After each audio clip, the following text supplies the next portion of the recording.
30,000 টাকা দিয়ে আমি সৌদি আরবে চলে আসছি। যারা সৌদি আরব আসতে চাও তাদের জন্য আমার এই আজকের কথাগুলা, যদি তোমাদের হাতে সময় থাকে তাহলে এই কথাগুলা শোনার চেষ্টা করবে। আমি মোটামুটি সৌদি আরবে আগে আসছি অনেক আগে। আসার পরে আমি যে সময় ফ্রি ভিসার সুযোগ ছিল সে সময় ফ্রি ভিসায় কাজ করেছি বিভিন্ন জায়গা, মার্কেটে, তারপরে এই কফি সেন্টারে, অনেক জায়গায় কাজ করেছি। ফ্রি ভিসায় যখন সুযোগ ছিল ইনকাম করেছি। যে সময় থেকে সৌদি সরকারের আইন কানুন কড়াকড়ি করলো, তখন আমি এই একটা কোম্পানিতে ঢুকি। এর আগে আমার আব্বার সাথে, ভাইয়ের সাথে আমাদের ছোট ব্যবসা ছিল, ব্যবসাও করেছি তাদের সাথে। পরবর্তীতে আব্বা এবং ভাই দেশে যাওয়ার পরে আমি একটা কোম্পানিতে এই কফালা হই, ট্রান্সফার হওয়ার পরে মোটামুটি 7-8 বছর কাজ করছি। কাজ করার পরে কোম্পানির পরিস্থিতি ভালো ছিল, কিন্তু কিছু বাংলাদেশি বাংলাদেশি যারা সুপারভাইজার বা ফোরম্যান, তাদের ব্যবহার আমার পছন্দ হয় না, খুবই খারাপ ব্যবহার। সামসামি দালালি। তারপরে আমি চিন্তা করলাম যে আমি একেবারে চলে যাব। আমি ছুটি থেকে আসার 3 মাসের মাথায় কোম্পানির কাছে আবেদন করে আমি এক্সিটে চলে যাব। তারপর কোম্পানি আমাকে এক্সিট লাগায়। আমি ভাবলাম দেশে গিয়ে অন্তত 1-1.5 বছর দেশে থাকবো, তারপর আবার কোনো দিকে যাব। ছোটো ভাই ইউরোপে থাকে, তার কাছে বলে রেখেছি, কিছু কাগজপত্র দিয়ে রাখছিলাম যে যদি সুযোগ হয় তাহলে আমার জন্য একটা ব্যবস্থা করি। সে বলছে আচ্ছা ঠিক আছে, আমি দেখি। তারপর আমি 3 মাসের ভিতরেই, অর্থাৎ ছুটি থেকে আসার 3 মাসের ভিতরে আমি এই এক্সিট সব কিছু রেডি হয়ে যায়। আমার টিকিট সব রেডি। আমার লিঙ্কডইনে আইডি ছিল একটা, তো বিভিন্ন কোম্পানি যখন কাজের সুযোগ দিত বা অফার দিত, নিয়োগ বিজ্ঞপ্তি দিত লিঙ্কডইনে, তখন আমি এমনিতেই আবেদন করতাম, এমনিতেই সিরিয়াসলি আবেদন করতাম না যে আমার এই কোম্পানিতে হয়ে যাবে বা এটা সেটা। তো আমার এদিকে টিকিট কনফার্ম যে আগামী শুক্রবার রাত্রে আমার ফ্লাইট। 3 দিন হাতে আছে আমার দেশে যাওয়ার। আমি মোবাইল খোলার পরে ইমেল, হঠাৎ করে দেখি একটা ইমেল আসছে একটা কোম্পানি থেকে যে আগামী বৃহস্পতিবারে 12:30 তোমার সাথে আমাদের ইন্টারভিউ। ওই যে আমি একটা বললাম যে বিভিন্ন কোম্পানিতে আমি এই এমনে ফেসবুকে যেরকম আমরা লাইক কমেন্ট করি, এরকম লিঙ্কডইনও আমি এরকম করতাম। করতে করতে অনেক কোম্পানিতে হয়তো করছি, মানে সিভি তো জমা দেওয়া থাকে লিঙ্কডইনে এই প্রোফাইলের সাথে। তো কোন কোম্পানিতে আমি খুশি করছি এটা আমার মনেও নাই। একটা কোম্পানি থেকে ইমেল আসছে যে আগামী বৃহস্পতিবার বেলা 12:30 তোমার ইন্টারভিউ, তুমি অনলাইনে থাকবা। একটা ইয়ে দিয়ে দিছে, একটা লিঙ্ক, এই লিঙ্কে তুমি ঢুকলে আমাদেরকে পাবে, ইন্টারভিউ হবে। আমি মনে মনে ভাবলাম আমি তো চলে যাব আগামী শুক্রবার রাত্রে। এখন আমি হঠাৎ করে ইন্টারভিউ ইমেল আসলো। তা আমি কি করলাম, বৃহস্পতিবারে 11টার দিকে আমি কোম্পানির অফিসে গেলাম। যেহেতু আমি এক্সিটে চলে যেতেছি, আমার এই যে সার্ভিস বেনিফিট যেটা, এটা নেওয়ার জন্য আমি কোম্পানির অফিসে গেছি। যেহেতু শুক্রবারে আমার ফ্লাইট রাত্রে, বৃহস্পতিবারে আবার এই লাস্ট ডে ডিউটি কোম্পানির, আমি গেলাম যে আমার হিসাবটা নিয়ে আসি 11টার দিকে। হঠাৎ যখন ঠিক 12টা বাজলো তখন আমি অফিস থেকে নিচে নেমে আসলাম। আসার পরে আমি এই মোবাইলটা যে লিঙ্ক দিয়েছিল তারা, ওই লিঙ্কে ঢুকি আমি মোবাইল সামনে দাঁড়িয়ে রয়েছি। হঠাৎ করে একজনে বললো, হ্যালো, আর ইউ দেলোয়ার? আমি বললাম ইয়েস। তারপরে ওনার সাথে আমার আধা ঘন্টা ইন্টারভিউ হলো মোটামুটি।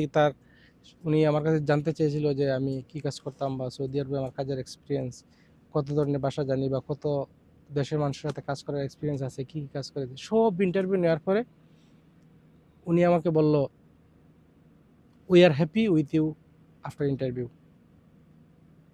উনি আমার সাথে ইন্টারভিউতে অনেক খুশি হয়েছে, বললো যে আচ্ছা ঠিক আছে। এখন এই ইন্টারভিউর ভিতরে আমি বলছি যে আমি কিন্তু চলে যাব সৌদি আরব, তো একেবারে এক্সিটে চলে যাব। আমি চাইলেও আর কোম্পানিতে ট্রান্সফার হতে পারবো না, যদি আসি তাহলে আমাকে বাংলাদেশ থেকে আসতে হবে। তো উনি বললো আচ্ছা ঠিক আছে, তুই দেশে চলে যা, তুই এখন ইন্টারভিউতে পাস করছো, পরবর্তী ইন্টারভিউ পরবর্তী ধাপ যেগুলো সেগুলো আমরা তোর ইমেলের মাধ্যমে জানানো হবে। আমি দেশে চলে গেলাম। আমি এত গুরুত্ব দিইনি, চলে গেছি। তখন আবার এই সৌদি আরবে হজের মৌসুম ছিল। হজের মৌসুমের সময় কিছুদিন ভিসা বন্ধ করে রাখছিল সাময়িক সব দেশের জন্য। আমি ভাবছি দূরে এখন কে ভিসা টিসা দিবেনি, আমার মতো লোক সৌদি আরবে হাজার হাজার লোক ঘুরতেছে বেকার, ওইখান থেকে লোক নিয়োগ দিবে, আমার জন্য আর ভিসা পাঠাবেন কি? আমি যেটা তেমন একটা গুরুত্ব দিই নাই। মোটামুটি দেশে যাওয়ার 7-8 দিন পরে আমি এরকম মোবাইল নিয়ে ঘাটাঘাটি করতেছি, এমনি আমরা যেরকম মোবাইলে ফেসবুক, টিভি, ইমেল দেখি। হঠাৎ করে ইমেলে ঢুকছি, ঢোকার পরে দেখি যে ইন্টারভিউ দিয়েছিলাম সেই ইন্টারভিউর অফিস থেকে একটা জব অফার পাঠাইছে যে এই কোম্পানি এত টাকা বেতন, এত ঘন্টা ডিউটি, তুমি যদি এগ্রি হও তাহলে এই পেপারের নিচে সাইন করি, আমাদের কাছে আবার ইমেলে রিপ্লাই পাঠাও। আমি আগে যে কোম্পানিতে বেতনে চাকরি করতাম এর থেকে 3 গুণ বেতন বেশি। আমি এটা সাথে সাথে আমার ছোটো ভাইয়ের কাছে দোকানে গেলাম, ছোটো ভাইয়ের কম্পিউটার দোকানে গিয়ে যে ইমেলটা পেপার বাইর করে আমি সাইন করি, সাথে সাথে পরের দিন আমি আবার এটা রিপ্লাই করে পাঠিয়ে দিলাম তাদের কোম্পানিতে। পাঠানোর পরে আর 10-15 দিন কোনো খোঁজখবর নাই। হঠাৎ করে তারা একদিন ইমেল করলো যে তুই তোর আখামা নাম্বার দে, তোকে আমরা ট্রান্সফার করবো, কফালা করব। তো আমি যের কাছে ইন্টারভিউ দিয়েছিলাম ও কিন্তু এই লোক না। কোম্পানির একটা ধাপ আছে, ইন্টারভিউ পরের ধাপ হইলো গিয়ে এইচআর থেকে আমার কাছে ইমেল দেওয়া হয়েছে যে তুই তোর আখামা নাম্বার দে, আমরা তোকে ট্রান্সফার করব, তাড়াতাড়ি দিয়ে আমরা তোকে ট্রান্সফার করবো, আখামা নাম্বার দে। পরে আমি তাদেরকে রিপ্লাই ইমেল করলাম যে দেখেন আমি ইন্টারভিউতে বলেছি যে আমি বাংলাদেশে একেবারে চলে আসছি, আমি আসলে আবার নতুন করে আসতে হবে। তাদের কাছে আমি রিপ্লাই করলাম। 3-4 দিন পরে আবার তারা আমার কাছে রিপ্লাই পাঠাইলো যে আচ্ছা ঠিক আছে, তুই বাংলাদেশ থেকে একটা ভিসা নিয়ে চলে আয়, আসার পরে আমরা তোকে এখানে ট্রান্সফার করে নিয়ে যাব। তখন কিন্তু হজের মৌসুমের সময় 14-15 দিন ভিসা বন্ধ ছিল। পরে আমি তাদের কাছে রিপ্লাই দিলাম যে ভিসা আমার দ্বারা কোনোভাবে কিনে তারপরে আমি আসতে পারবো না সৌদি আরবে। যদি তোদের দরকার হয়, যদি আপনাদের দরকার হয় তাহলে আপনারা আমাকে ভিসা দিতে পারেন, আমি আসতে পারি। আমি 100-র মধ্যে 99 ভাগ কি 100 ভাগ নিশ্চিত যে তারা ভিসা দিয়ে লোক আনবে না, কারণ সৌদি আরবে বাংলাদেশি লক্ষ লক্ষ মানুষ বেকার। আমার যোগ্যতা কি, এর চাইতে যোগ্যতা সম্পন্ন লোক আর বেশি যোগ্যতা সম্পন্ন লোক করতেছে। আমি ইমেলটা দিয়া বলছি যদি তোদের দরকার হয় তাহলে ভিসা দিবি, আমি আসবো, নইলে আমি আসতে পারবো না। এই শেষ, আমি আর দেখিনি। এর প্রায় 1.5 মাস পরে হঠাৎ করে একটা ইমেল আসছে যে এটা হচ্ছে তোর ভিসার পেপার। এইটা নিচে লেখা ছিল যে এটা হচ্ছে তোর ট্রাভেলস এজেন্সি ঢাকাতে, এই ভিসার পেপার নিয়ে, ভিসার পেপার মানে ভিসা, এটা নিয়ে যাবি তুই অমুক ট্রাভেলসে, যাওয়ার পরে পরবর্তী ধাপ তারা ট্রাভেলসে গেলে বলবো। আমি পরে খুশি হয়ে গেলাম যে তারা তো আমাকে ভিসা দিয়ে দিল। আমি ঢাকাতে গেলাম ছোটো ভাইকে সাথে নিয়ে। ঢাকাতে যাওয়ার পর তাদেরকে বললাম অমুক কোম্পানি থেকে আমার জন্য তো ভিসা পাঠিয়েছে। তারা দেখে বললো হ্যাঁ হ্যাঁ এটা তো আপনার ভিসা, আর আমরা সব কিছু ডকুমেন্টস দেন, পাসপোর্ট টাসপোর্ট দিয়ে যান, আর মেডিকেল করেন, সব কিছু ওকে করেন, তাকামূল্যের এই সার্টিফিকেট বাইর করেন, আপনি চলে যেতে পারবেন। আমি তাদের কাছে পাসপোর্ট টাসপোর্ট সব কিছু দিয়ে আসলাম। আসার পরে তাদের সাথে, আমাদের বাড়ি যেহেতু সিলেট থেকে তাদের সাথে আমার যোগাযোগ হতো ফোনের মাধ্যমে। তো তাকাম্মুল একটু ডিফিকাল্ট হয়েছিল, তাকাম্মুলের পেপারটা বাইর করতে কিছু টাকা খরচ হয়েছে, আর এই মেডিকেলে কিছু টাকা খরচ করতে হয়েছে। বাংলাদেশে তো আপনারা জানেন মেডিকেলেও টাকা খায়, মানে যদি ফিট হন তারপরে, আমি তো ফিট ছিলামই, তারপরেও কিছু টাকা দিয়ে মেডিকেল পাস করতে হয়েছে। যাই হোক, আমি মেডিকেল করে সম্পূর্ণ শেষ করে আমার সব কিছু ওকে, আমি সৌদি আরব চলে আসবো। এই কোম্পানি থেকে তারা আমাকে বারবার বলতেছে যে তোর কবে আসতেছিস। তারা জানে না যে আমাদের বাংলাদেশের সবচেয়ে সমস্যা হয় এই একটা ভিসা প্রসেসিং করতে গেলে, বা তাকাম্মুলের মেডিকেলের এই সমস্যা সেই সমস্যা। আমার মোটামুটি 2.5 মাস 3 মাস চলে গেছে ভিসা যাওয়ার পরে। যাই হোক, পরবর্তীতে এত ঝামেলার পরে আমার সবকিছু ওকে হলো। ওকে হওয়ার পরে আমি বললাম যে দেখ এই আমি আসতে পারবো, আমার সবকিছু ওকে। তারা আমাকে বললো যে আগামী 28 তারিখে তোর আমরা জয়েনিং দিয়ে দিতেছি, তুই 28 তারিখের ভিতরে আসতে হবে। পরে আমি তাদের কাছে রিপ্লাই করলাম যে আপনারা যে বলতেছেন আমি 28 তারিখে আসবো, 28 থেকে আসবো, আমি তো টিকিট দেখতে হবে, এখন টিকিট দেখতে হবে। আমি তাদের কাছে সরাসরি বলি নাই, তারা আমার সম্পূর্ণ টাকা ছাড়া ভিসা দিয়েছেন। আমি আবার টাকা তাদের কাছে সরাসরি যে টিকিটের টাকা দেন বা টিকিট পাঠান আমি কিছু বলি না। আমি বলছি যে আমাকে টিকিট কিনতে হবে, তারপরে আমাকে আসতে হবে। এখন আমি যদি 28 তারিখের ভিতরে টিকিট না পাই তাহলে আমি আসবো কিভাবে? তারা আমাকে পরবর্তী ইমেলে বলছে যে তুই না, ইমেল ক্যান্সেল করে তারা আমাকে বলছে ক্যান্সেল করে না, তারা বলছে যে ইমেলে একটা হোয়াটসঅ্যাপ নাম্বার দিয়েছে যে এই হোয়াটসঅ্যাপে তুই আমাদের সাথে মিনিটে মিনিটে ঘন্টা ঘন্টা যোগাযোগ করতে পারবি। পরে আমি হোয়াটসঅ্যাপে বললাম যে দেখেন আমি 28 তারিখের ভিতরে আসতে পারবো যদি টিকিট পাই। তারা বললো তুই আসতে পারবি কিনা সেটা বল, আমরা টিকিটের ব্যবস্থা করব, তোর 2 দিন আগে আমরা টিকিট পাঠিয়ে দিব।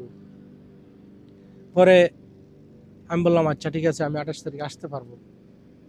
তারা বলছে তুই টিকিট নিয়ে কোনো চিন্তা করবি না, তুই আসার 2 দিন আগে তোর ইমেলে টিকিট চলে যাবে। বিশ্বাস করেন আমি আসার 2 দিন আগে এই টিকিট তারা কোম্পানি থেকে পাঠিয়েছে আমার ইমেলের মাধ্যমে, আর 4700 রিয়ালে টিকিট পাঠিয়েছিল তারা। আমি আমার বিদেশের জীবনে কোনোদিন এই যে সময় করোনার সময় ছিল ওই সময় একটু দাম বেশি ছিল টিকিট, তারপরেও কিন্তু আমি 4000 রিয়ালে 47 রিয়াল টিকিট আমি কোনোদিন কিনি নাই, কিন্তু কোম্পানি আমাকে দিয়েছে, আমি আসছি। আর এখন এই যে জায়গাটায় বসে ভিডিও করতেছি এটা কিন্তু পুরোটাই কোম্পানি এলাকা। আমি এখন যেখানে ভিডিও করতেছি এটা হচ্ছে একটা এই ক্রিকেটের মাঠ, স্টেডিয়ামের মতো। এটার এই ব্রাঞ্চিতে বসে আমি ভিডিও করছি, এদিকে সুইমিং পুল, এটার ভিতরে সম্পূর্ণ সুখ সুবিধা রয়েছে। আমি আমি বড়াই করে বা অহংকারী করে কথাগুলো বলতে চাচ্ছি না আপনাদের কাছে, আমি বলতে চাচ্ছি ওটা উদাহরণ হিসেবে যে আপনারা যদি এই লিঙ্কডইনের মাধ্যমে অথবা এরকম আরও অনলাইন এই কাজের ওয়েবসাইট রয়েছে বা অ্যাপস রয়েছে, এই সাইটগুলোতে আপনারা আবেদন করেন, গাঁটতে থাকেন, আবেদন করতে থাকেন, গাঁটতে থাকেন, আবেদন করতে থাকেন, সিভি সুন্দর করে বানিয়ে এই প্রোফাইল বানিয়ে রাখেন। লিঙ্কডইনের মাধ্যমে সৌদি আরব কোন বিভিন্ন দেশের জব সার্চ করেন, আবেদন করতে থাকেন, দেখবেন কোনটাতে আপনার ভাগ্য খুলে যাবে আর টাকা ছাড়া আপনি আসতে পারবেন। আমি আসতে আমার কোনো টাকা খরচ হয় নাই।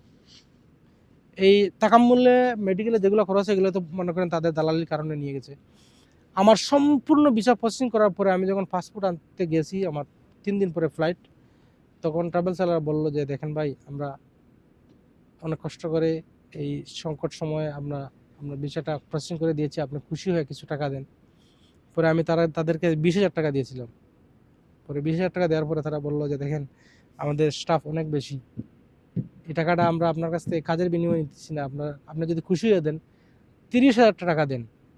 এই 30,000 টাকা দিয়ে আমি সৌদি আরবে চলে আসছি। আমার এই ভিডিওটা দেখে অনেকে মনে করবেন না যে আমি অহংকারী বড়াই করে কথাটা বলছি, না, আমি একটি উদাহরণ তুলে ধরার জন্য আপনাদের সাথে কথাগুলো শেয়ার করছি। যদি আপনারা লিঙ্কডইনের মাধ্যমে অথবা এই কোনো এই এই লিঙ্কডইন অথবা অন্যান্য যে কাজের সাইটগুলো রয়েছে সাইটের মাধ্যমে আবেদন করে কোম্পানিতে আসেন, যে কোনো কোম্পানিতে দেখবেন আপনারা যদি স্কিল থাকে তাহলে আপনারা কিন্তু একেবারে অল্প টাকায় আসতে পারবেন। চেষ্টা করবেন যেন দালাল ছাড়া নিজেরা কোনো ভালো কোম্পানিতে আসতে পারেন এই লিঙ্কডইনের মাধ্যমে। সবাই ভালো থাকবেন, নিজেদের খেয়াল রাখবেন। আল্লাহ হাফেজ।